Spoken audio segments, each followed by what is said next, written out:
자, 이제까지 저희들이 경산의 문화에 대해서 오랜 동안 관심을 가지고 이렇게 연구해 왔는데, 이번에 그 뭐 결정판이라고 할 수 있는 이 경산의 그 삼성현, 원효, 설총, 이전 스님에 대해서 연구하고 또 그걸 갖다 스토리텔링으로 작업할 수 있는 그런 기회를 갖게 돼서, 제가 이제 그 설총에 대해서 담당을 하고, 우리 정원 교수님께서는 이전 스님에 대해서, 우리 그 김종국 박사는 원효에 대해서 이렇게 담당해서 집필할 수 있도록 하겠습니다.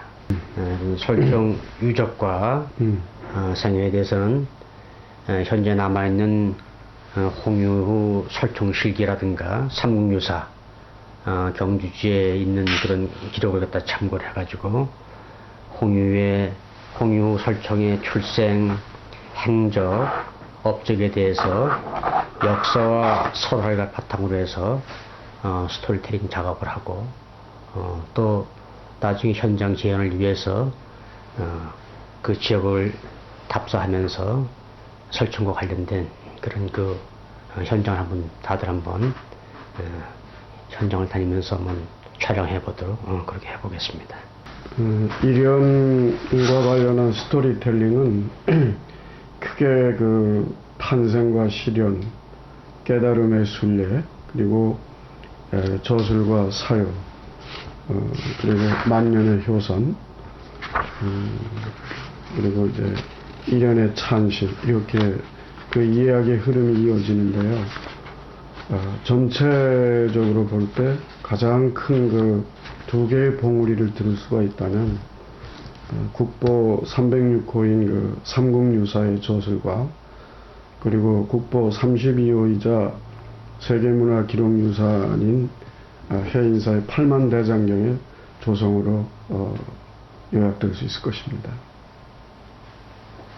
이 원효 성사는 아무래도 뭐 이 삼성현 중에서는 가장 그 으뜸이 가는 그런 인물이고, 또 경산에서 행적을 가장 많이 남겼던 그런 분이라서, 특히 이번 용역의 핵심이 삼성현 역사공원의 건립과 그 유전해서 이렇게 스토리텔링을 만들게 되기 때문에, 원효의 그 생애 업적에 대해서 경산 지방에 전송되는 설화를 기반을 해서 그 설화 속에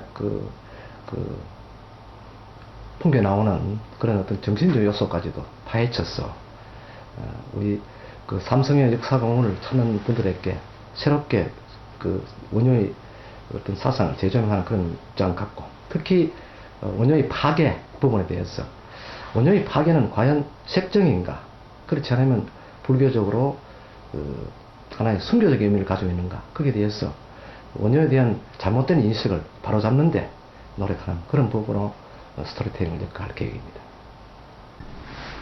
그럼 앞으로 우리 작업을 하면서 현재까지 진행한 걸 가지고서는 뭐 내용을 갖다 뭐 조정한다든가, 또는 뭐 답사 일정을 어떻게 잡을 것인가, 또 사진 첨부 같은 걸 어떻게 할 것인가, 뭐 이런 점에 대해서 같이 한번 대화를 나눠보도록 하시죠. 근데 우선 보니까 요게 이 부제는 이제 원효, 설총, 이전으로 되어 있는데, 현재 편집은 원효, 이련, 설총으로 되어 있거든요. 네. 근데 요거는 원래 원효, 설총, 이전으로 해야겠지. 아무래도 이제 그 이분들 생존연대가 있으니까. 그렇죠. 아무래도 시대별로 맞아. 하고, 그 이제 이게 이제 우리 역사적으로 또 뭐 가족관계적인 측면에서 부작하는 그런 일련보다는 그 아무래도 역사 그 시대의 흐름에 따라서 하고, 또 어차피 그 원효와 설총의 어떤 행적을 이연히 입증해주는 그런 측면에서 그 삼국 유사도 구성되고 그러니까 그런 쪽으로 감상해보는 것도. 순서는 원효, 설총, 이련으로 다시 네. 재조정해서 편집하는 것으로. 그렇게 편집을 좀 조정을 하면 좋을 것 같습니다. 그거는 뭐 명실상부한 거니까. 예.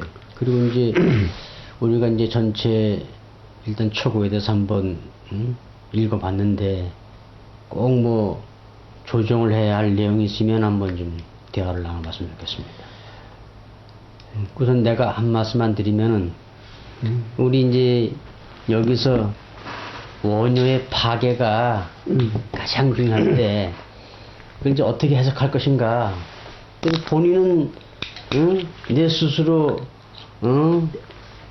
하늘 갔다가 뭐 지탱할 그런 뭘 낳겠다 얘기했는데 그 뒤에 가면 또 이 파괴에 대해서 엄청나게 괴로워하고 또 요소공주라든가 설총이 기적 가서 만나려고 하면 좀 만나주지 않고 그런데 그걸 갖다가 이제 어떻게 해석하시는지 그게 가장 중요한 것 같아요. 그래서 그래야지 그걸 제대로 해나면 전체적인 문맥이 앞뒤가 맞는데 앞에서는 파괴를 하고 뒤에 가서는 철저하게 또 어떤 승려로서의 삶을 살고 그래가지고 그거 해석 문제가 아주 제일 이런 그 스토리텔링을 갖다 읽는 사람도 혼돈이 안 빠지겠나 그런 생각이 드는데. 예, 저도 뭐 그런 면에서 많이 생각을 해보았는데 제가 또 뭐 원효 성사에 관계된 맛도 그래서 저는 개인적으로 지난해에 그 원효에 대한 어떤 설화를 한 수집하는 그런 기회를 가졌습니다. 제목은 그 원효의 파괴는 무의 실천인가 순교인가 이런 제목으로 쭉 해서 한 400여 쪽의 글을 한번 써봤는데 한간에 이제 우리 알려져 있기로는 여러 사람들이 개청에 따라 가지고 원효는 마치 그 색정이었어. 모르가본 노래 자체가 뭐 누가 자루 빠진 도끼를 주겠느냐, 내가 하늘 바쳐 기도를 깎겠다, 누가 주겠느냐에서 많은 사람들이 관심을 가지거든요. 그 원효는 이게 색정이 아니냐 하는데 이제 뒷부분에 가서 하늘을 바칠 기둥을 깎겠노라 하는 것은 곧 이제 신라를 위해서 큰 일을 하겠다. 신라를 위해서 내 몸을 순교하겠다. 내 몸을 순교하다 뼈를 깎겠다는 그런 의미로서 그 설화를 쭉 종합해 볼 때는 그런 의미로 해석되기도 합니다. 그래서 이번에는 스토리텔링 자체도 원효의 어떤 잘못된 인식에 대한 명예회복적인 측면도 고려해야 되지 않겠나 이런 생각을 해봅니다. 근데 결국은 이제 원효 스스로 내 스스로 파괴한다라고 하는 노래는 불렀는데 또 실제로 원효를 갖다 파괴시키는 거는 그 본인이 아니라 이제 태종 무열왕이 어떤 신하들 시켜서 억지로 이제 또 파괴 이렇게 하잖아요. 그건 이제 본인가 아니면 그런 사람들에 의해서 만들어졌는가 이제 이런 걸 갖다가 어떻게 볼 것인가 근데 예, 실제 그 설화를 체록해 보면 다분히 무열왕의 어떤 의도가 있었다는 것이 뉘앙스가 있습니다. 예를 들면은 신라가 삼국 통일을 하기 위해서 원효의 어떤 막강한 그런 어떤 정신력 그리고 그 예지력, 뛰어난 예지력을 무열왕은 갖지 않으면 삼국 통일 큰 대업을 이룰 수 없었다는 것이죠. 그래서 자기 사람을 만들기 위해서 의도적인 어떤 파괴를 하도록 하고 대신에 원효가 갈구하는 어떤 대승사상을 펼치도록 기회를 주는 그것에서 서로 이제 맞바꾸기식으로 신라에서도 조정에서 손해본 것도 없고 원효로서도 손해본 건 없는 그런 어떤 절충식 형식으로 이루어졌던 것이 이 몰가부의 이야기가 아닌가 그런 생각도 제가 이번 집회를 하면서 생각해 보았습니다. 귀족불교화되어 있는 신라 사회를 더 많은 사람들이 일반 서민들이 잘 알 수가 없는 불교의 심오한 그런 진리의 바다를 어떻게 접할 수 있겠어요. 그러니까 본인이 그런 어떤 계급을 사회 계층을 타파하는 귀족불교를 평민적으로 또 그렇게 하면서 승려이지만 일반 사람들이 경험할 수 있는 것도 경험을 해보고 그리고 결국 불교만이 갖고 있는 장점도 있겠지만 설총의 그런 역할이 결국 이제 신라가 삼국 통일을 천하 통일이라고 볼 때 거기에 상당히 기여한 바로 좀 그런 긍정적인 측면으로 아마 본다면 무의 실천, 평등, 화합 뭐 이런 쪽으로 화정 사상이면 바로 그런 건데 괜찮을 것 같은데요. 그 설화 여러 정황을 봤을 때 막 가능성이 있다. 그리고 이 무예 사상 이 자체가 걸림이 없다는 것이죠. 이 걸림이 없다는 것은 이 어떤 신라의 통일 이 성업을 달성시키기 위해서 이 무예란 존재를 내세우지 않았더라면은 신라의 그 막강한 전투력을 확보할 수 없었다는 것이죠. 지난번에 그 연속 극으로 방영된 뭐 선덕여왕 같은 걸 보았을 때도 거의 당시에 그 신라 통일에 참여했던 사람이 화랑 중심이었습니다.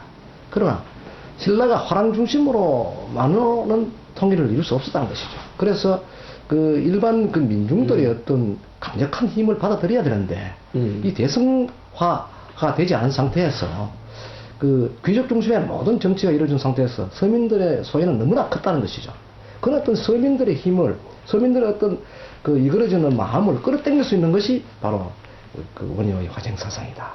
이런 측면에서 원효는 화정을 통해서 또 그 무예 사상을 통해서 일체의 유심을 다시 한번 더 강조한 것이죠. 이게 아마 일심 사상이 아닌가 싶고, 이걸 통틀어서 이제 원융 회통 사상이라 표현을 하기도 하는데, 아마 거기서 우리는 파괴라는 의미보다는 원효가 자기가 희생함으로 인해서 신라 통일에 참여할 수 있다는 어떤 계기가 만들어졌을 것이다 하는 데서 주안점을 줄 필요가 있다고 생각합니다. 우선 그러면 이제 원효의 파악에 대해서는 뭐 그 정도로 한번 얘기를 한번 해보고,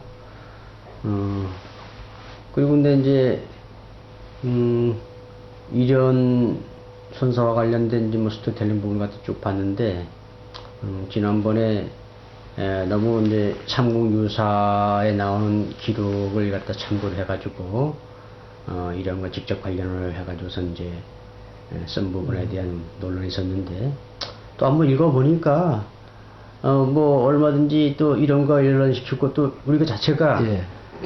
있는 사실 갖다가 기록하는 것도 있지만 또 이런 거 관련된 그런 그 풍부한 이야기거리를 갖다 제공하기 때문에 그걸 갖다 이렇게 또 창의적으로 각색한다든가 뭘 해서 연결시켜서 작업하는 것도 뭐 읽어보니까 좋겠다. 그래서 우리가 너무 분량에 뭐 연연할 것이 아니다. 우리가 작업하는 것을 갖다 살릴 수 있으면 다 살려가지고선 이렇게 만들어지면 읽는 사람들한테 좀 더 풍부한 자료가 되겠다. 특히 무엇보다 이제 이번 연구가 지금까지는 뭐 이 전해지는 어떤 책들이라든지 문을 통해서만 이해되어 왔는데, 가장 중요한 것은 우리가 이번에 그 세 분 연구하는 분들이 모두 현장을 중심으로 조사를 하고, 또 현장 중심에서 필요한 부분을 문헌을 통해 또 이해를 하고, 이런 작업을 했기 때문에 더욱더 그 의미가 있을 것 같고, 또 특히 그 스토리텔링 부분에서는 현장에서 고도의 어떤 상상력이 필요합니다. 이런 상상력을 현장에서 마치 그 시대의 어떤 상황, 역사 속으로 들어가서 우리가 그 주인공이 되어서 생각해 본다는 데 가지고는 이번에 그 연구 또 집필 방법들이 아주 효과적이 아닌가 이런 생각을 해봅니다. 특히 이런 부분은 달성 그 인홍사 사제에 갔을 때, 뭐 그런 날씨도 못 찾습니다만, 뭐 그때의 그 이런 스님이 보았던 어떤 우물이라든지 탑재라든지 이런 걸 보면서 역사의 그 많은 역사가 흐르면서 지금 또 옳게 관리되지 않고 있는 그 현장, 지금의 현장을 봤을 때 가슴 답답한 그런 느낌을 가지면서 이런 스님 같으면, 또 이런 스님이 만약 현재의 입장을 보았으면 어떻게 생각할 것인가까지도 우리가 생각하면서 집필해야 하는 것이죠. 이런 스님과 관련해서 경보 원효 성사나 그 홍유 선생님의 이제 후대 인물 아닙니까?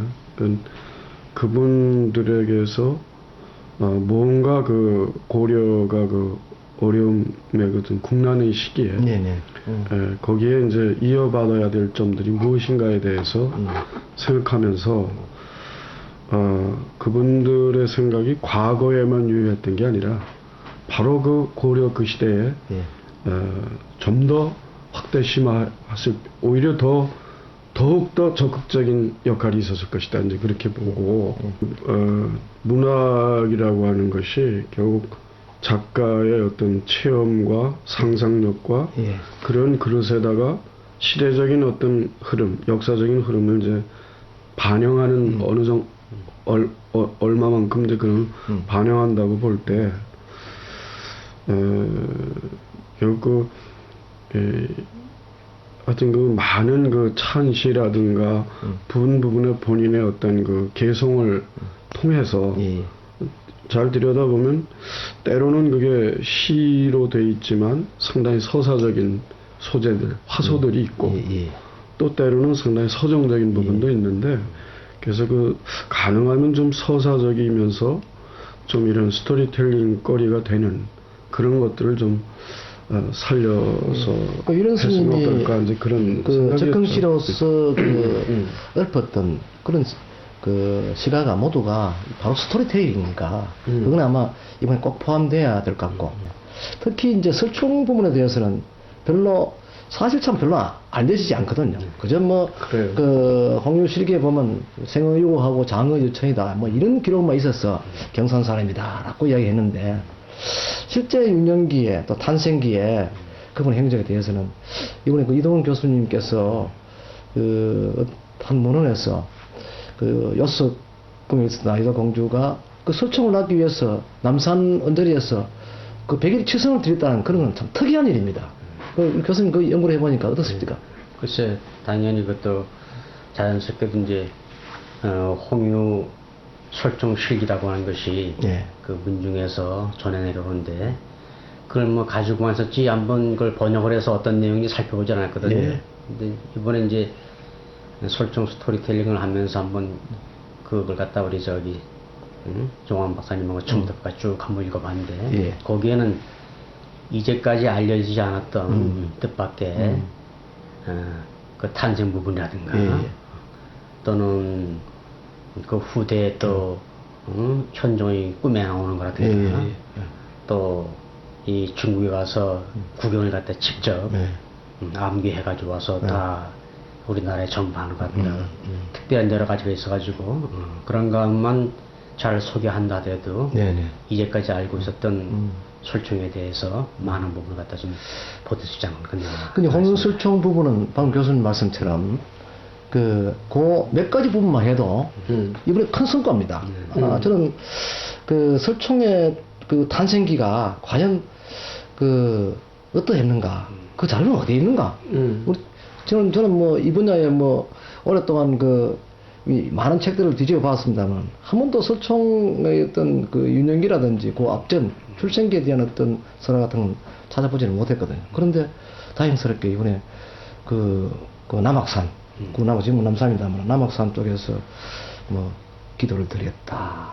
그리고 뭐 꿈에서 당태종을 만나서 대화를 했다. 비록 꿈입니다만 대화를 하면서 설총의 간절한 어떤 이야기를 태종과 논의를 했다는 것이라든지 구경을 해도 했다든지 뭐 이런 것들은 아마 지금까지 그 국내에 그리 알려지지 않는 새로운 부분을 이번에 스토리텔링을 통해서 세상에 내놓지 않겠나 이런 생각에서 저는 우리 설총 부분을 연구하시는 이동훈 교수님의 그 노력에 대해서 상당히 고맙게 생각하고 있습니다. 그리고 저도 이제 또 우리 이련 스님의 출가에 대해서 항상 어머니가 이제 대동하는 걸로 돼 있어가지고, 그래서 오히려 그분이 혼자 더 노력하는 그런 것이 조금 희석되지 않는가 생각이 드는데, 그 점을 어머니의 그런 동행보다도 혼자 찾아가는 걸로 하면 또 어떻겠는가 또 그런 생각도 좀 해봤어요. 그러네요. 상당히 좋은 참 도움 말씀이신데, 그래서 이제 상식 수준에서 봤을 때는 이제 뭐 9살이라고 하면 이제 불과 참 물불 못 가리고 한참 이제 뛰놀 때인데, 그래도 누군가는 이제 길라잡이가 좀 있어 줌으로 해서 하는데, 그 길라잡이가 아마 어머니가 아니었겠나. 근데 아마 무량사에서 진전사까지 가는 데는 글쎄요, 그게 그 나이에 그게 아마 과연 지금 같으면 13살, 14살짜리가 그 젊은 어린 나이에 가능했겠나.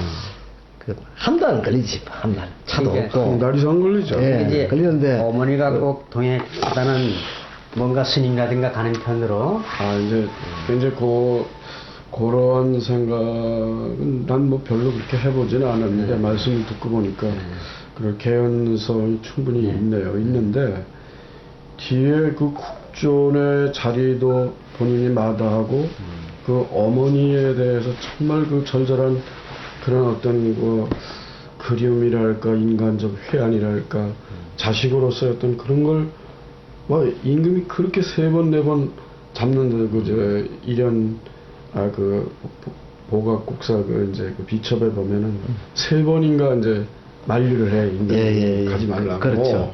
근데 뿌리치고 오는 거예요.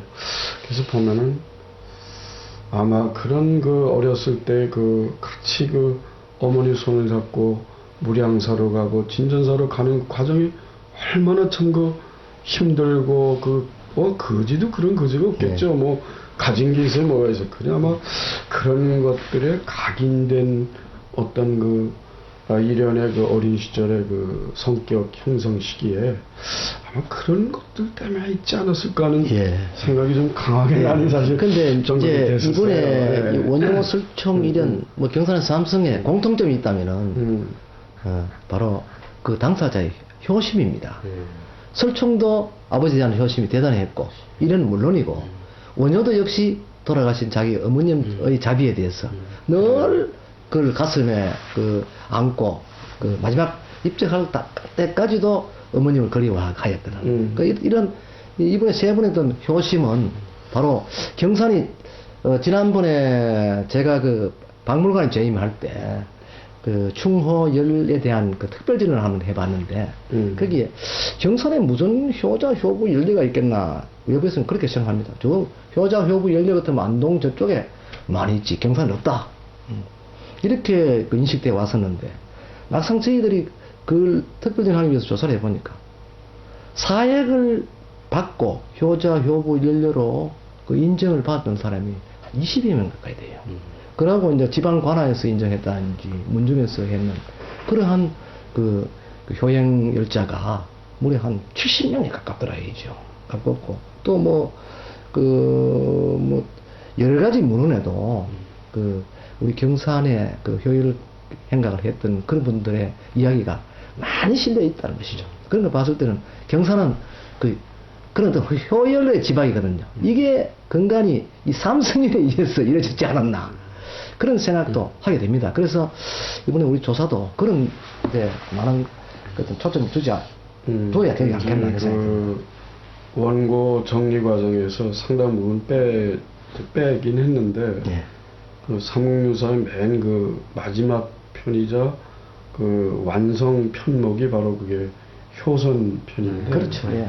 그건 어떻게 보면 뭐 나오기는 대성이니 뭐 손수이니 진정이니 뭐 빈녀 뭐 이렇게 나오지만 그건 상당 부분 본인의 그 어머니에 대한 그런 어떤 불효 내지는 효행에 대한 회한을 그렇게 투영시켰을 가능성도 좀 있지 않을까. 나는 사실 그렇게 그런 게 느껴지더라고. 문학사회였던 그 작가가 글을 쓰면서 어떤 주인공을 내세워서 이제 그 이야기를 전개해 나갑니다만 실제는 자기의 입장을 생각해서 글 쓸 때가 상당히 많거든. 그게 많죠. 제가 이제 지금 이제 효행에 대해 말씀드렸는데 이 효행이라고 하는 거는 그렇죠. 경산만의 문제가 아니라 모든 지방의 문제고 또 과거 문제만 아니라 현대도 마찬가지 효행이 중요하거든요.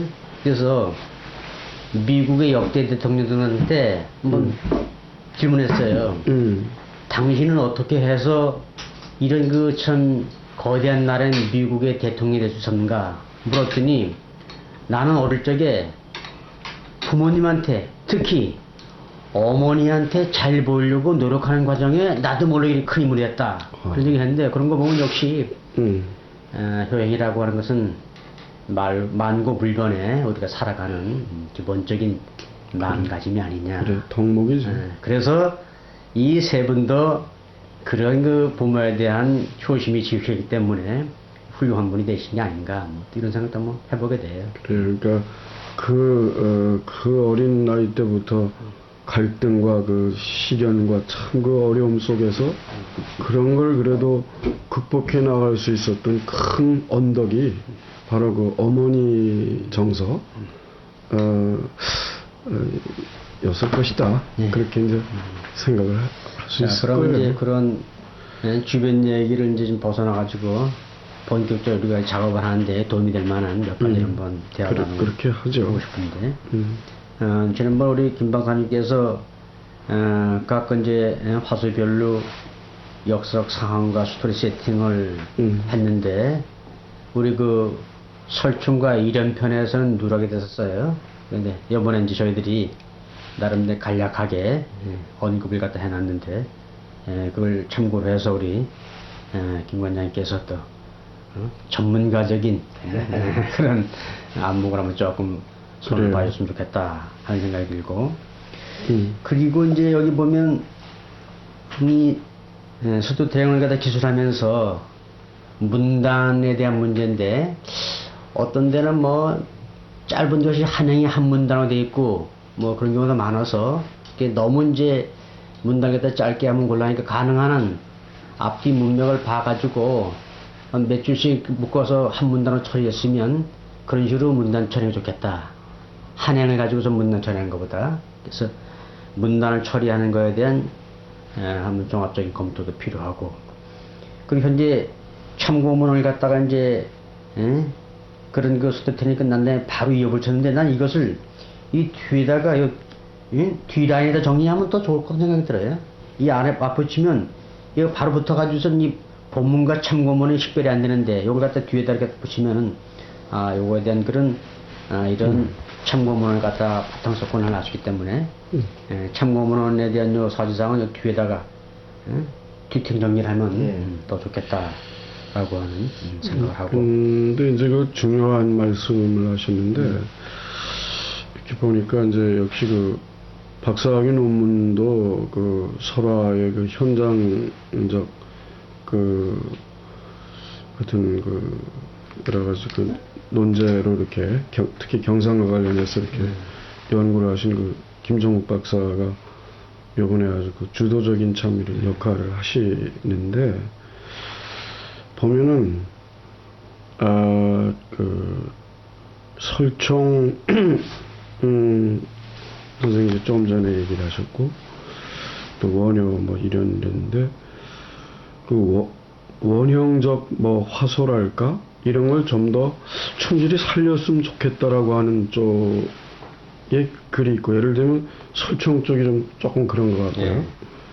그 다음에 좀 더 현장적이면서도 문학적 상상력을 좀 더 살려서 말하자면 뭐 소설에 가까운 어떤 드라마에 가까운 구성을 했으면 좋겠다. 또 그게 사람들에게 빨리 와닿지 않겠냐는 그 관점에서 좀 더 이쪽 현장적이면서 하여튼 그 문학적 소위 뭐 화행이랄까 화소로 기술하는 것은 이제 원효 쪽이고 일연은 뭐 그저 뭐 중간 얼음쯤으로 되는데 제 생각엔 이렇게 좀 각 분야별로 서로가 다른 어떤 특징도 좀 있으면서 개성 좀 있는 것도 좀 괜찮지 않을까 하는 생각도 사실은 좀 해봤습니다. 근데 이제 또 이제 전반적으로는 그런 이제 개성도 살리면서 사람들이 알기 쉽게 이렇게 뭔가 정리하고 뭘 이걸 다듬질을 하는 데는 우리 김 박사님이 좀 아마 총괄적 측면에서 좀 이렇게 좀 아무래도 정리랄까 마무리를 좀 하시는 것이 전체의 어떤 작품성이랄까 완성도를 높이는데 상당히 좀 현실적인 좀 도움이 크겠다 그런 생각 해봤습니다. 예, 이거 아무래도 이번 거는 우리들이 연구하고 집필한 부분에 대해서 이제 농협주관청에서 자기들이 이제 필요한 부분을 발췌할 수 있어야 되거든요. 그렇다면은 이제 현장에 바로 연결시켜서 이용할 수 있는 것은 활용할 수 있는 것은 무엇인가 거기에 대해서 이제 주안점 둬야 합니다. 제가 박물관을 처음 이제 그 집이 지어진 상태, 흙불판에 이제 집만 댕그라니 져 있는 상태에서 그 속에 유물을 넣고 뭐 요소마다 필요한 부분을 이렇게 배치를 그 3개 구역을 나눠서 한번 해보니까 여러 가지 어려움이 참 많더라고요. 그 중요한 것은 이제 이 메시지가 있으면은 되는데 그게 없다는 것이죠. 그러니까 이번에 우리들 그 연구 이 자체가 그들이 이제 삼성현 역사공원을 만드는데 또 그 밖에도 원효 설총 일원을 이제 경산에 이제 그 완전히 그 토착화 시키는 데는 우리의 이야기들이 필요하다는 것이죠. 그 이야기들이 실제 뭐 시민들이라든지 그 학계에서라든지 또 이를 주관하는 부서에서 또 용역을 맡은 실행 부서에서 봤을 때 이것은 이해간다, 가능하다, 할 수 있다 이런 어떤 자신감이 있어야 되거든요. 그걸 우리가 이제 주입시키는 것이죠. 그런 쪽으로 작업하면 될 것 같습니다. 그리고 이제 저희들이 기여가 된다고 하면 이걸 갖다 이제 경산시에 제출하는 것도 있지만 또 이걸 갖다 책으로 좀 한번 좀 내봤으면 하는 생각이 들어요.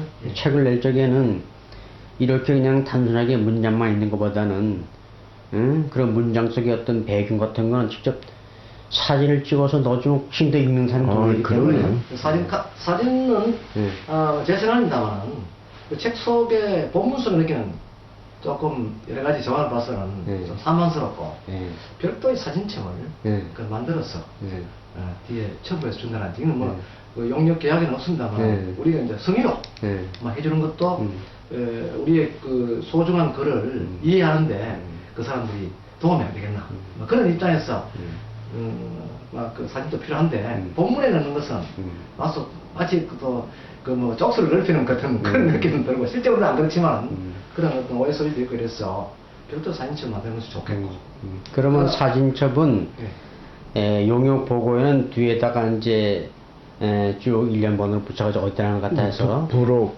뭐 첨부를 해주고 우리가 책을 낼 때는 문장 중간에 가면 훨씬 더 독자들한테 도움이 되기 때문에 그래서 사진도 계속 찍어서 그런 활용할 수 있는 그런 점을 고려하면서 작업을 하겠습니다. 이제 앞으로 이런 활자 매체 구성이 과거에는 문서 중심이었는데 현재도 그렇고 앞으로는 가면 갈수록 이미지와 이제 그 텍스트가 결합하는 그런 형태이기 때문에 이런 그 사진이랄까 하여튼 필요하다면 뭐 그 희화 같은 그 그림 같은 것도 상당히 생각해 볼 수 있죠. 우리가 이 일을 진행하면서 수시수시 이제 이 일을 통해서 하도록 하고 큰 마음대로 이제 현장에 나가서 그 현장의 그림을 또 우리가 그 스케치를 하면서 우리가 지금까지 했는 거를 글 집히는 부분을 뭐 개인은 전부 현장에 다녀왔지만은 공동 다시 한 번 더 가서 그 세 분의 의견을 거기에 한번 서로 비교도 해보고 또 그 결론도 한번 얻어보고 해서 명확한 어떤 하나의 작품을 만드는 것이 옳지 않나 싶습니다. 그래서 오늘 이후부터는 그런 작업을 합니다. 저는 이제 설총 관련해서 촬영이 필요한 장소를 갖다 쭉 한번 뽑아왔고 그 장소 가서 우리가 무엇을 얘기할 것인가라고 하는 시나리오도 한번 적어봤거든요. 그래서 가서 적극적으로 하는 것도 좋지만 미리 이런 걸 준비해가면은 그 장소에 꼭 얘기할 수 있는 내용이 들어가기 때문에 뭐 꼭 그대로 안 하더라도 이제 그걸 중심으로 해서 하면 사전에 이런 시나리오를 작성해준다고 하면은 좀 더 일목요연한 그런 게 설명되겠다. 그래요. 좋으신 그 말씀인 것 같고 그리고 제가 여기 이제 쭉 이 작품을 읽어보면서 이런 건 좀 개선 뭐 크게 어려운 게 아닌데 말하자면 두 부분에 걸쳐서 공통된 얘기가 나오는 부분이 있고 한 그 주제 한 그 스토리텔링 분야에서 또 이야기가 이렇게 두 개로 갈려가지고 되는 부분이 있단 말이죠. 예를 들면 이제 그 동두천 소요산 이야기 있잖아요. 이게 이제 그러니까 여기도 나오지만 원효 부분에도 나오지만 그 얘기가 다시 설총에도 나오면 나올 수밖에 없겠죠. 근데 원효와 관련한 부분은 조금 줄이거나 하여튼 이렇게 해서 원효 쪽으로 넘기고 네. 설총은 뭐 분량에 관계없이 네. 그냥 하여튼 그 소요산과 관련한 것이 사실 있었으니까 그래서 그런 것들을 좀 이렇게 했으면 좋겠다는 생각이고 이제 이 원효와 관련해서 보니까 그 척파남 예를 들면 이제 척파남에 대한 것이 이제 그 같은 이야기 속에 앞에는 뭐 태화사에서 뭐 이렇게 했다. 또 그러고 또 일설 뭐 다른 데서 이렇게 했다. 그거는 뭐 그렇게까지 뭐 그걸 여러 개를 그 이설 뭐 이화를 다른 설화들을 같은 작은 거 이야기 구성 안에서 뭐 이런 것도 있다는 정도는 좋겠지만 그걸 장황하게 이렇게 해줄 필요는 있을까 하는 생각도 좀 들긴 들더라고. 그래서 원효 분야에서 그런 좀 하여튼 그런 중첩되는 분야들이 좀 덜어 있어요.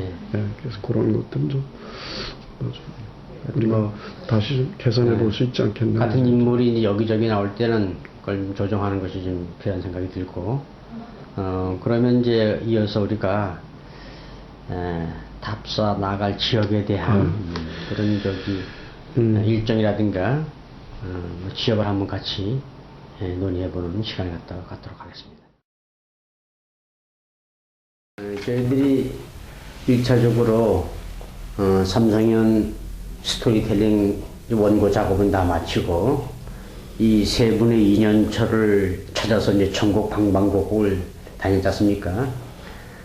그 글 쓴 것과 또 우리가 현장을 다니면서 우리가 뭐 보고 느끼면서 특별히 생각나는 게 있으면 한번 정리를 해주시죠.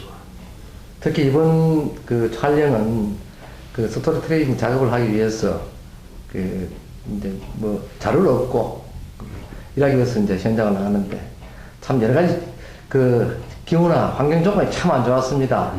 또 뭐 특히 해변가에 가니까 비가 오고 또 맑은 날은 가니까 주변에 또 불사하기 위해서 막 포고랭이 동원대가 콩콩콩 소리를 낸다든지 또 뭐 다른 곳에 가니까 너무 날씨가 안 좋고 이래서 뭐 어두워서 촬영하기가 힘들고 이러한 또 촬영하는 자로서의 어떤 그또 고뇌도 있었습니다. 근데 이제 가는 날이 장날이란 말이 있는데 모든 것이 최상의 조건이라고 하면 또 그것도 작품이 또 안 나와요. 또 조금 날씨가 흐리고 뭐 하면은 옛날 그 스님들이 고행하던 그런 기분도 들고 그래서 더 그 좀 촬영하는 또 일종의 어려움도 있지만 또 즐거움도 있지 않은가 또 그런 생각도 하게 됩니다. 흔히 행로난이라고 그러는데 네.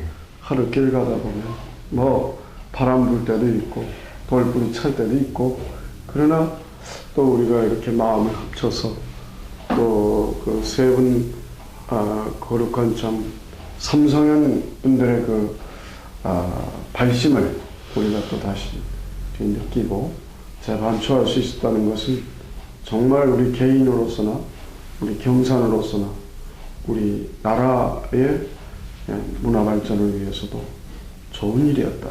특히 뭐 인상 깊었던 것은 그 남해 정윤사지에 갔을 때 그 날은 저물어 오고 날씨는 또 허리 그런데 그 바깥에서는 또 풍물패들이 와가지고 뭐 우리를 축하해 주는 것인지 또 현장에 그 삼성현에 또 을이 또 그 새겨져서 그분들을 되찾기 위해서 그런지 뭐 풍물패들이 노래도 부르고 하는 데서 참 당황하기도 하고 그래서 뭐 부득이 하룻밤을 거기서 자고 이래 왔습니다만 제가 볼 적에는 이제 원효대사라든가 또는 이런 그 대선사의 경우는 참 전국적인 인연처가 있잖아요. 근데 대신 이제 설총 선생은 그래도 뭐 이 경산 이내에 또 멀어봤자 경주 요 인근에 다 이제 그 관련 유적지가 있어가지고선 그 다른 두 분보다는 조금 그 촬영하기가 쉬웠던 생각이 드는데 역시 이제 그 경산의 유천이라고 하는 것이 이제 그 사람의 탄생지고 그런데 그거 보면 뭐 거기서 탄생하러 가기 위해서 출생하러 갔는데 여건이 안 좋아가지고선 뭐 그 문중에서 가까운 데다가 뭐 해산할 수 있는 장소를 만들어줬고 또 거기서도 태어나서 거주하기 어려워서 이 발령사를 옮겼다라고 한 그런 기록이 있어서 도대체 뭐가 문제돼가 이랬나 싶었는데 실제로 한번 가보니까 현재도 엄청나게 외진 벽진 것 같아요. 네, 그런 걸 보면 설화라고 하는 것은 거짓이 없다. 그 나름대로 있는 그 속에서 어떤 그 저기 의미를 가지고 있는 것이 전혀 황당한 것은 아니다라고 하는 생각을 갖다가 많이 하고 또 이 설충과 관련된 것이 가장 먼 곳이 동두천에 있는 소요산인데 그 어머니와 함께 아버지를 찾아가지고 그 먼 천리길 가지 않습니까?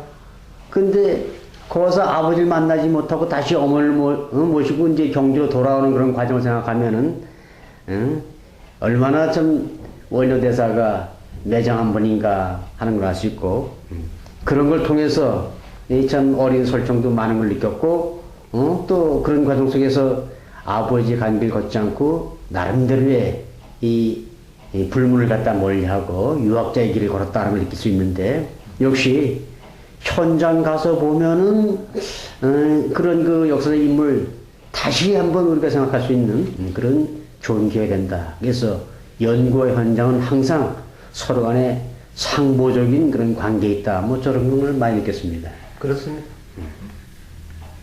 그 일정상의 제약 때문에 좀 더 이렇게 이것저것을 좀 샅샅이 볼 수 없었던 것이 많이 아쉬웠지만 그래도 우리의 큰 흐름을 이해하는 데는 손색이 없었지 않을까. 특히 우리가 이번에 그 현장을 답사하면서 뭐 지방의 부전 같은 걸 토대로 해서 몇 개 부분에서는 실제 우리 그 연구자들이 그 리허설도 한번 해봤고 또 현장에 직접 그 당시의 모습을 재현도 해봤습니다. 뭐 그런 측면에서 우리가 스토리텔링 하는데 그것이 많은 도움이 되었고 그래 한번 그 당시의 상황을 재현해보면 인해서 새롭게 느꼈던 일들 집필을 하는데 아마 도움이 많이 되리라 이렇게 생각합니다. 글쎄요. 그래서 저희들은 일단 집필을 하고선 떠났는데 현장에 가서 또 새로운 걸 많이 느꼈지 않습니까? 그 현장에 가보고 그래 이거 우리가 이제까지는 쓰는데 좀 누락했는데 이런 걸 새롭게 썼으면 좋겠다라고 한 느낀 또 몇 가지가 있어요.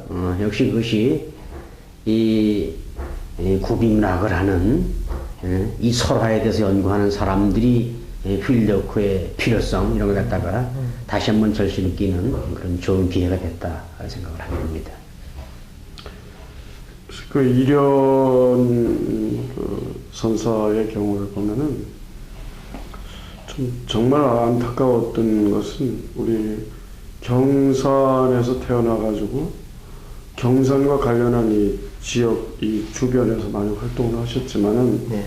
직접 이 경산에 관련한 유적지가 그렇게 참 좀 더 있었으면 좋았지 않았을까. 출생지, 탄강지하고 그 상류사에 나오는 이제 그 하양관 뭐 그런 정도였다는 것이 참 너무너무 참 아쉬웠고 앞으로도 이런 걸 우리가 잘만 좀 또 이렇게 관심을 가지고 연구와 또 여러 가지 그 설화 측면에서의 어떤 탐색을 하다 보면 좀 더 발전적인 그런 자료가 나오지 않을까를 기대는 해봅니다. 이련 스님의 경우는 80 근데 그 사시에 입적을 하셨지만 정말 바쁘게 사실 분입니다. 특히 지금 저는 남해 그 정림사지 가서도 느끼고 또 강화도에 그 선원사 가서도 느꼈는데 그분이 그 팔만대장경이라는 거대한 작업을 직접 주도하시고 특히 그 암울하였던 고려 사회를 구하기 위해서 직접 그 머물러 갔었다는 것은 우리가 참 존경하지 않을 수가 없습니다. 그런 차원에서 그분이 어찌 그런 바쁜 일을 하시면서 경산 고향 땅에 와서 편하게 쉴 수가 있었겠나. 그런 입장에서는 그러한 편하게 쉬는 그런 그 일을 하지 못하는, 천성적으로 못하는 그런 분 같습니다. 네, 조금 전에 우리 정환 교수님께서 이 원효라든가 이련 스님에 대한 유적이 이적이 너무 없으니 아쉽다 이제 그런 말씀하셨는데 그렇습니다. 저는 거꾸로 이 전국 방방곡곡을 가보니까 이련 스님과 이 원효대사가 거치지 않은 데 갔어요. 그래서 그분은 이 경산의 인물이 아니라 그 당시 고려 전국토를 갖다가 이렇게 다닌 분이기 때문에 국가적인 인물이다. 그래서 그런 인물로 생각한다면 이적이 고향을 둔 저희들로선 조금 섭섭한 바가 있지만은 그분들이 그런 큰 국가를 위해서 또 많은 백성들을 위해서 그런 길을 걸어갔다라고 하면 우리가 그것을 갖다가 기쁘게 받아들일 수 있는 또 그런 측면도 있지 않을까 생각해 봅니다. 그 원효 스님의 대승기신론서가 있지만 그분들은 소승이 아닌 대승의 그 큰 길을 택해서 걸으셨던 어른들이다 이런 생각이 많이 들었고요. 특별히 원효 스님의 득도처였다고 흔히 알려져 있는 당성에 가서 이렇게 느낀 바는 그럼 과연 내가 그 자리에 있었을 때 그럼 그 가고자 했던 그 당나라의 길을 포기하고 과연 되돌아설 수 있었을까?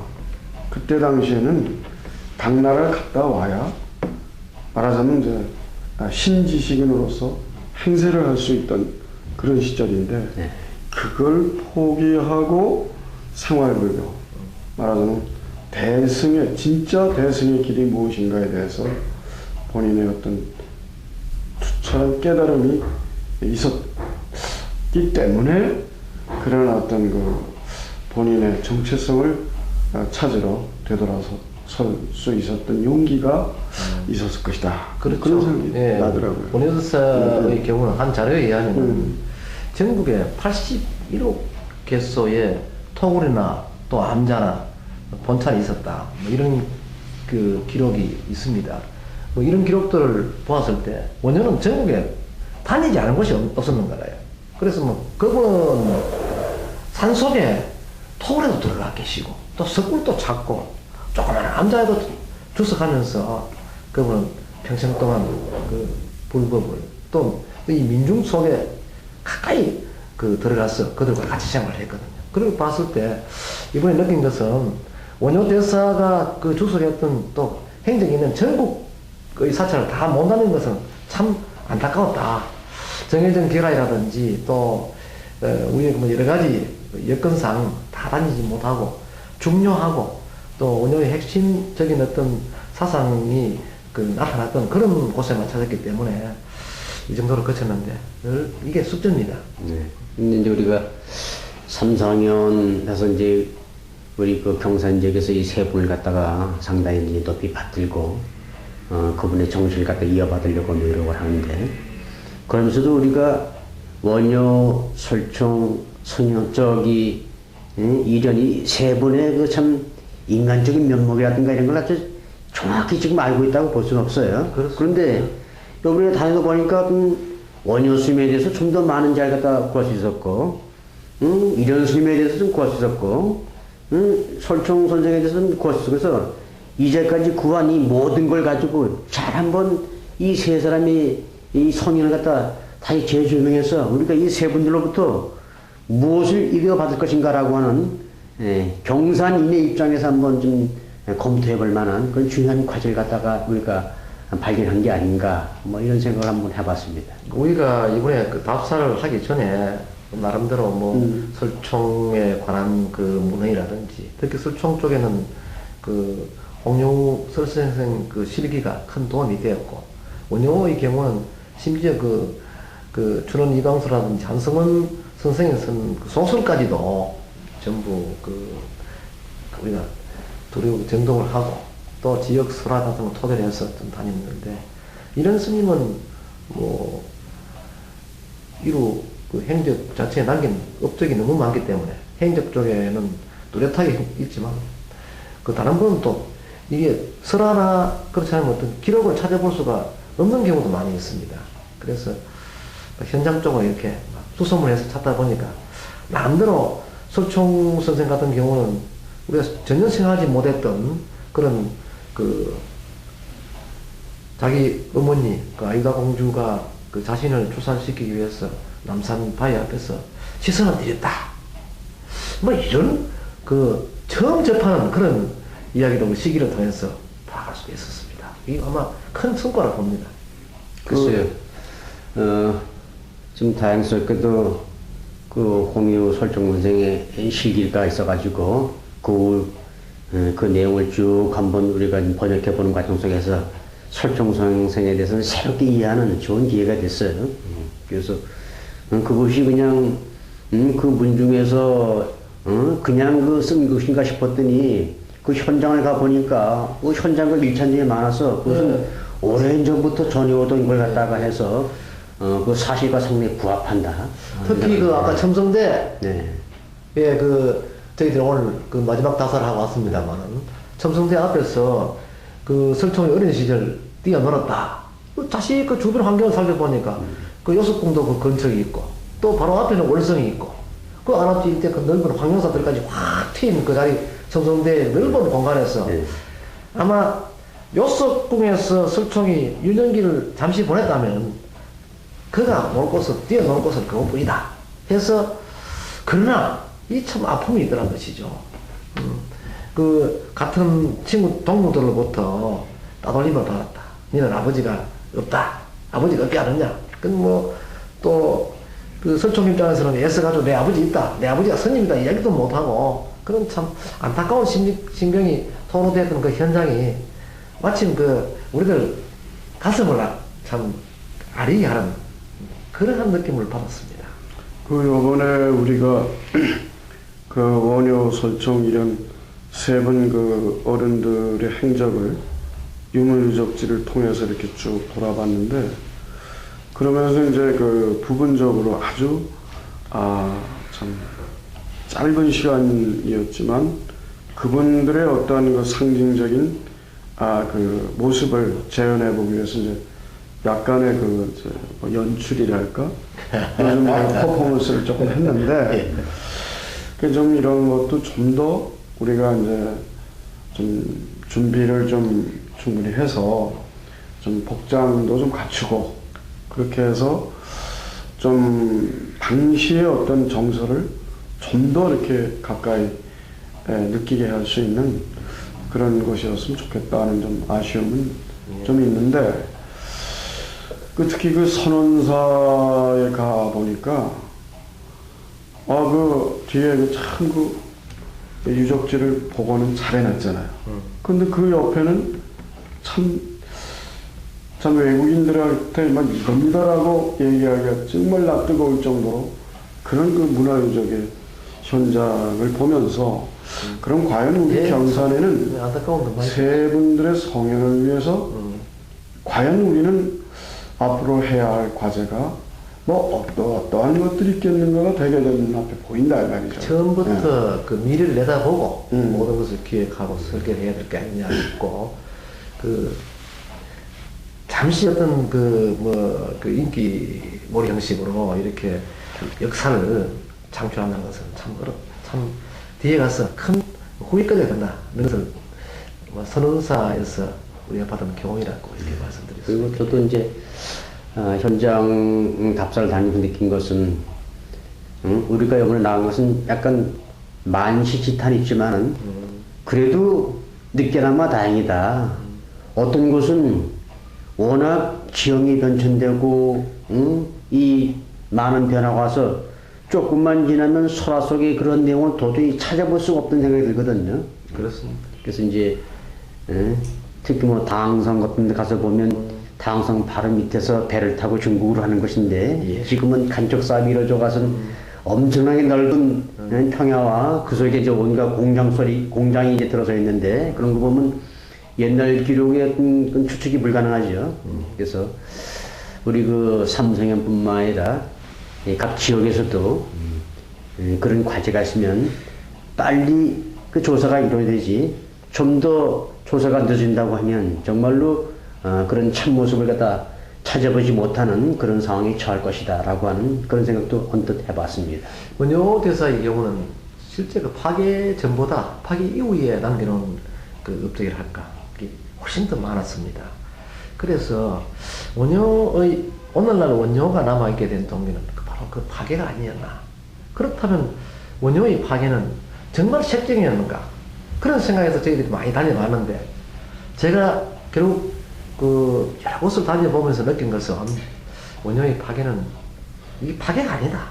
당시 시대적으로 그 신라를 구하고 또 신라 불교를 그 새롭게 그 재인식시키는데 그 원효라는 한 인물이 결국 순교한 것이다, 이런 느낌을 받았습니다. 그리고 앞으로 저는 이 글을 집필할 때도 역시 파괴라는 그 굴레가 결국은 원효로서는 순교 입장이다 하는 것 쪽으로 그 제가 스토리텔링을 할 그런 생각을 해봤습니다. 네, 글쎄, 이 원효 스님 입장에서는 그 당시만 하더라도 이제 뭐 홍옥불교랄까, 귀족불교, 또 뭐 저기 왕실불교 이런 분위기인데, 그런 것만 가지고는 이 나라라든가 중생 구제가 어렵다고 본 거죠. 그래서 과감하게 귀족불교의 탈을 갖다 벗어나고 이 대중을, 민중을, 이 백성을 갖다 구하겠다라고 한 그런 마음을 가지고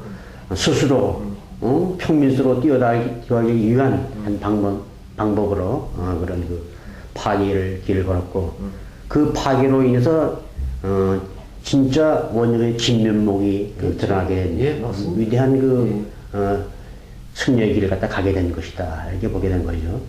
그런 원효 성사의 그 사상적 그 흐름은 바로 그 이련 선사의 경우도 다르지 않다, 이렇게 생각을 합니다. 그 삼국유사에 보면 아시는 바와 같이 여러 가지 그 귀족과 왕족에 관한 이야기가 많이 있지만은 그에 못지않게 정말 그 모습이라든가 계집종이라든가 심지어는 장애를 입은 사복의 경우까지도 그렇게 성불을 하고 뭔가 성현의 반열에서 그렇게 참 노일부득과 달달박박처럼 그렇게 그런 그 사례들이 많이 있다라는 거죠. 네. 그러니까 이제 이 원효 스님은 이련 스님은 원효 대사와 같은 적의 출신이라고 하는 그런 어떤 것도 있었겠지만, 그걸 떠나서 원효 스님이 보인 그러한 그 참 큰 어떤 그 저기 대승불교적인 그런 사상에 큰 영향을 받았던 것 같아요. 그래서 본인도 그런 길을 갖다가 걸었고, 또 그런 길을 걸은 것뿐만 아니라 그런 큰 영향 하에서 삼국유사 전편에 그런 대승불교적인 그런 사상이 쭉 흘러간 것이 아닌가. 그런 점에서 보면은 원효 스님도 이제 삼국유사에서 원효 스님이 보였던 그러한 대승불교 화쟁 뭐 이런 것을 갖다가 그대로 이어받아서 삼국유사에 집필하려고 했던 그런 모습이 문면, 작품 그런 곳곳에서 보이고 있다, 이런 생각을 하게 됩니다. 그렇죠. 그 지연으로 봐서는 저 고향이 같고, 그렇지만은 종교적으로 봤을 때도 또 사회 그 문화적으로 봤을 때도 상당히 그 국난 극복에 어려운 시기에 그 놓여 있었던 것이 사실이었고, 특별히 우리가 좀 양분화해서 얘기할 수 있다면 이련의 경우, 이련 선사님의 경우, 그러니까 현실적으로는 몽골 원나라의 그 침략을 받아가지고 그걸 어떻게든지 국민들의 마음을 통합하고 하나로 합쳐서 그 외세의 침략을 벗어나려는 그런 그 정신적인 에너지를 팔만대장경이라고 하는 국보 32호의 문화적인 유산으로 집약되는 그런 활동을, 그런 업적을 남기셨고, 또 역사적으로 소위 하나의 그 선맥으로 종교적으로 보면 원효 성사의 그러한 그 화쟁 사상을 이어서 그렇게 해서 민족의 정체성과 자존심을 한번 크게 드높여서 사람들이 땅에 떨어진 그런 어떤 민족적 정통성을 배 살리기 위해서 삼국유사를 지으셨는데 그게 바로 국보 306호가 된 거죠. 자, 그래서 제가 이런 관련해서 저는 스토리텔링을 했고 그래서 좀 더 관심을 좀 두고 보느라고 노력을 했는데 정말 다니면서 보니까 그 남해에 갔을 경우에 정상훈 씨가 향토 사가의 경우 또 광주에 가니까 호남문화원의 이 원장 이런 분들의 그런 열정 어린 향토 문화의 사랑 이런 것이 정말 마음으로 느끼고 배우는 점이 많았다. 그래서 앞으로는 저도 가능하다면 좀 더 진정성 있는 그때 당시에 내가 이련의 마음, 이련 선사의 마음, 이련 선사가 사셨던 그 시대, 그 시절로 돌아가서 이 스토리텔링을 좀 더 열과 성의 또 혼이 들어가 있는 그런 이야기를 좀 더 보완해 볼 수 없을까 그런 과제의식을 갖고 있습니다. 네. 원효대사와 이련 스님의 그 인연처 또 유적이 이제 많아서 그쪽에 이제 보완할 내용이 또 있을 거 생각이 되는데 설정 선생의 경우는 경산 또는 경주 내부적으로는 소요상 이 정도밖에 없어요.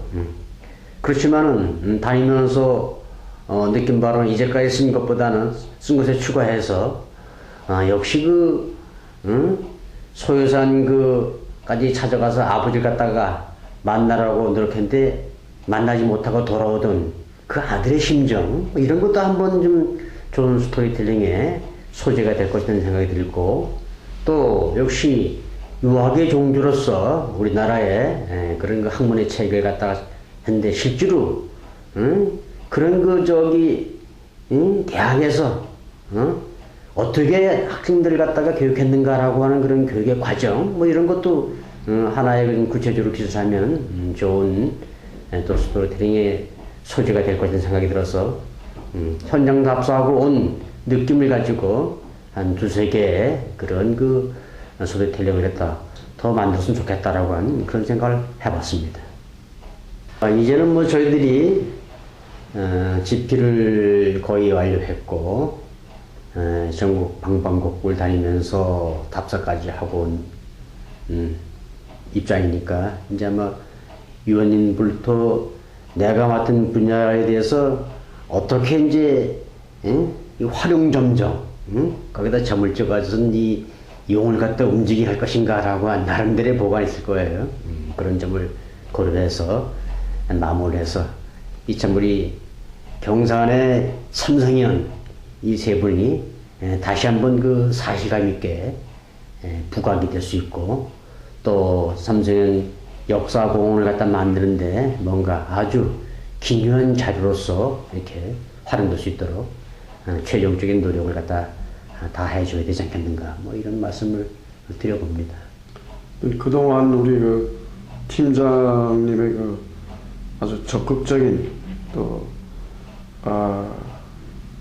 일정의 운영이라든가 또 그에 못지않게 정말 물심양면 이렇게 PD 겸 또 여러 가지 위원으로서 또 여러 가지 편집이나 이런 우리가 잘 모르는 분야에 이르기까지 기술적인 면을 참 이렇게 애써주시는 우리 김정국 박사님 참 저는 그냥 따라만 다닌 얹혀만 다닌 듯한 그런 느낌이 들어서 반성이 많이 됩니다. 그런데 대충 마무리하면서 제가 우스갯소리 갖다 한마디 하고 싶은데 우리 김종국 박사의 호는 호경이에요. 호경. 경산을 사랑한다. 경산을 지극히 사랑하는 그런 마음을 그걸 해서 또 호까지 호경이라 했으니 그 뜻을 갖다 썼습니다. 그런데 요즘에 요번에 이제 삼성현 세 분의 이제 자료도 쓰고 또 답서 나가면서 호경이 아니다. 이분은 경산이 없으면 안 된다. 그래서 완전히 경산이 푹 빠졌다. 그래서 우리 감년 선생님 말처럼 호경을 혹경 완전히 경산이 완전히 푹 빠진 그런 호를 갖다 바꿔야 되지 않겠는가라고 한 그런 정리를 갖다 느꼈다 이렇게 말씀을 드리고 있습니다. 두 분 교수님께서 그렇게 표현해 주니 참 부끄럽습니다. 저도 뭐 공직생활 한 40년 동안 이래 지내면서 경상문화 쪽에 줄곧 참여를 많이 해왔습니다. 하지만 이번에 두 분 교수님과 같이 다니면서 정말 배운 게 많았습니다.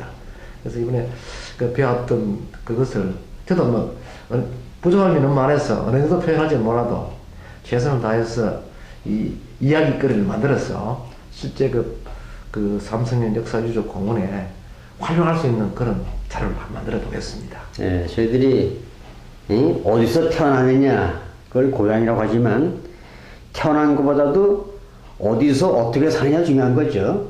태어난 곳이 고향이 아니라 살아가는 것도 고향이죠. 그래서 우리는 경산에서 그 오랜 동안 살아왔는데 이 고장에 태어난 사람 이상으로 경산에 오래 살던 사람으로 경산에 대한 사랑의 마음을 가지고 이 작업도 마무리하고 계속해서 경산 사랑은 계속되기를 갖다가 기대해 봅니다. 고맙습니다.